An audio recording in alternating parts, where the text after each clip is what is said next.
இது கிழங்கா மீன். இன்னைக்கு பார்க்க வைக்கியா மீன்?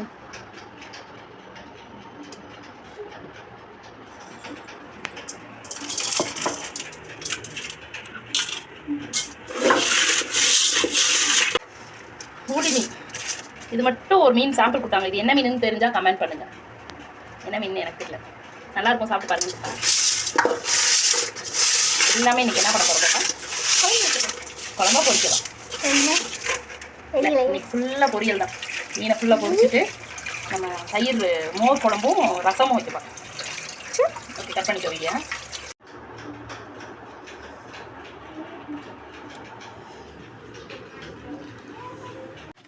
இப்போ வந்து மீன் பொரிக்கிறதுக்கு ஃபஸ்ட்டு இஞ்சி பூண்டு பேஸ்ட்டு 5 ரூபா பாக்கெட் 2 எடுத்திருக்கேன் நான்.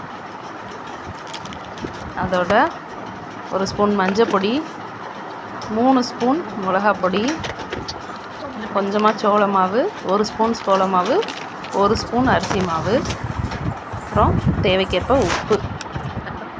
இஞ்சி பூண்டு பேஸ்ட்லேயே உப்பு இருக்கும், அதனால் கொஞ்சமாக உப்பு போட்டுட்டு 2 டேபிள் ஸ்பூன் அளவுக்கு எண்ணெய், கடலெண்ணெய் சேர்த்துருக்கேன். நல்லா பெரட்டிட்டு அதுக்கப்புறமா கொஞ்சமாக தண்ணி விட்டுக்கணும். தண்ணி விட்டு பிணைஞ்சிக்கணும். கொஞ்சம் லிக்விடாக இருந்தால் தான் அது நல்லா பேஸ்ட்டு ஒட்டும். அதனால்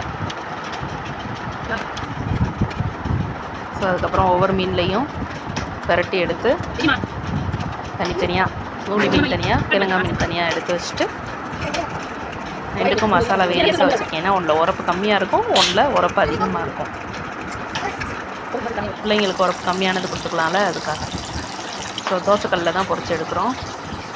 கிழங்கா மீன், ஊளி மீன் எல்லாமே பொரித்து ஒன்று ஒன்றா எடுத்துக்கலாம்.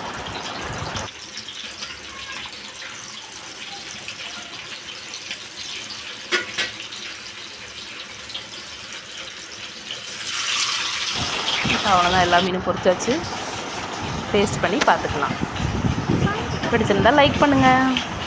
தேங்க்யூ.